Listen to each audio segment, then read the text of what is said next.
Hello from your favorite dentist, Dr. G. We would like to talk about smoking, whether it's smoking tobacco or vaping.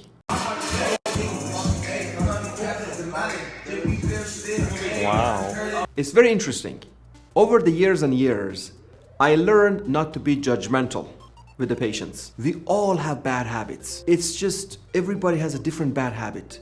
And smoking happens to be one of those bad habits. Initially, when I became a dentist, I started lecturing patients about don't smoke, it's bad for you, it's bad for your heart, bad for your lung, all that. But I took a step back and I said, this is not the right way to approach the patients. It is not good to act and behave judgmental because we all have behaviors and things that we do that is not exactly up to par. It was very interesting. Over the years, I learned that smoking actually is, after diabetes, is the second cause for impotence. So whenever I was talking to a patient and I would tell them, by the way, I'm not going to be judgmental. I see on your chart says that you're a smoker. Everybody knows smoking is bad for you. Everybody does. So there's no reason for lecturing somebody. So I would tell them, look, you already know it's bad for your heart, bad for your lung, all of that stuff. But did you know that the second most important cause for impotence, what it is? And I would see their eyes would just lighten up. And they were surprised. Who would like to be impotent at an early age and deal with that kind of a problem? And it's a serious problem in any kind of relationship. Whether somebody is married or somebody has a girlfriend. Why is the reason that smoking causes impotence? Any part of your body that has very small microvasculatures, which genitals do have microvasculatures, very, very tiny microvasculatures. Smoking destroys those microvasculatures so the blood does not get to those parts of the body. Where else do you have microvasculatures? Right here under your eyes is a very thin skin. And people who are heavy smokers, you see these puffy areas under their eyes, and their eyes are starting to look really old. And it really destroys the skin and the beauty and all that. So we're not going to be talking about the damages to the lung and heart and all that because everybody knows that. But the obvious damage, of course, impotence, ruining all the small microvasculatures. Where else do you have very small microvasculatures? Your eyes. So people who smoke heavily, eventually it will affect their eyesight. So we talked about smoking, which, by the way, don't think vaping is any better than smoking, because the same amount of nicotine that is given to your body is given to you through vaping, and it does the same kind of destruction. His neck level's over 9,000! Now let's talk about how to quit smoking. There are all kinds of things out there that they talk about. All the Nicorette gum and this medication and that medication. I want to tell you this. From my heart, I want to help you how to quit smoking in a very natural way. One thing I tell you, do not go cold turkey because your body will go into shock. Every one of you, I'm going to ask you a question.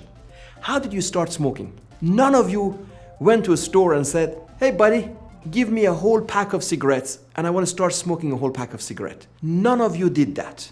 How does it start?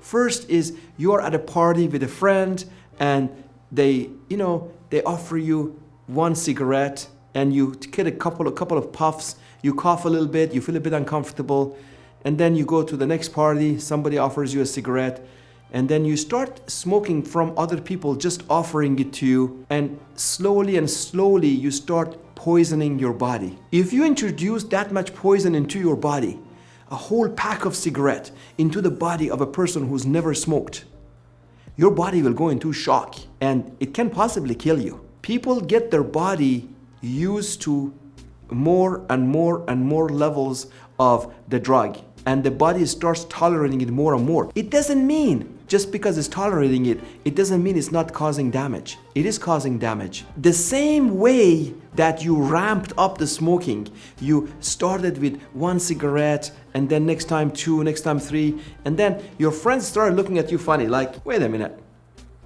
Every time I see you, you're coming to me for a cigarette. Why don't you just go and buy your own? And everybody who's a smoker remembers the first pack they ever bought, how old they were, where they bought it, when it was. You remember your first pack. And after that, you become a regular smoker and you start buying these cigarettes over and over. How do you get away from smoking? The nicotinic receptors in your body are identical to endorphin receptors. So when you exercise vigorously and you feel this great high, you feel, yes, I feel good.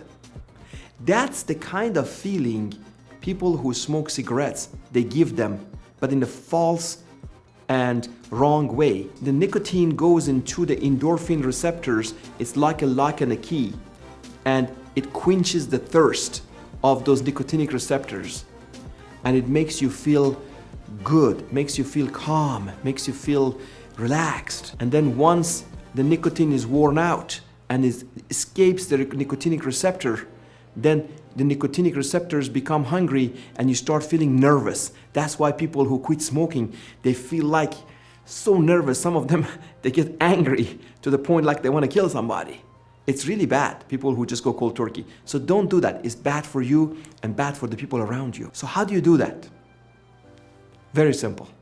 It has worked on so many people. 21 years of being a dentist, I have helped a lot of people quit smoking. And this is how it works. First and foremost, you have to decrease your smoking, your cigarettes or vape, by 1 each day. If you are smoking a pack a day, tomorrow remove a cigarette out of your pack and only have your ration. You're only smoking 19 cigarettes. And the next day, you take 2 out of the pack and you only smoke 18 for that day. And you keep decreasing by 1 each day until it gets to a point that you feel like, I can't take this anymore. I gotta have these 3 cigarettes in a day. That's okay. Do that for a few days and then find out of these 3 cigarettes or 4, whatever you do a day, which one of them you can do away with. And do away with that 1 cigarette and then go another week or so. So you really have to taper this nicotine slowly. You do not need any drugs, you do not need anything else. When you taper that off, you are going to be free from this addiction. There is no worse addiction than cigarettes, because there are many, many facets and factors that go with it. Like for instance, another thing that you have to think about is the hand habit. Because that hand habit of having something between your fingers and kind of having your hands busy. So what do you do with that? Have something in your hand to kind of get away from that hand habit. There are those Chinese, there are like stress balls that they are actually 2 of them, and you kind of switch them around in your palm of your hand and it relaxes your hands. Now you need something for the mouth habit, because to be very frank with you, people who smoke, they've been very open with me. They explain to me, they describe it as a wonderful feeling, kind of a cool feeling that there's something that they feel in their mouth. So what you need is get sugar-free gum and chew on sugar-free gum every time you get a cigarette craving. Now, this part of it is very important. You have to replace the nicotine with endorphin. You remember I told you that nicotinic receptors are very similar to endorphin receptors? If you do vigorous exercising every day, 15 to 20 minutes, if it's a little bit more, it's even better. The endorphin is naturally introduced into these receptors. The endorphin is excreted and it will go into these nicotinic receptors and it will quench the thirst. And it makes you feel great. And don't forget, the most important person in your life is you. So if you do not take care of yourself, you cannot take care of others.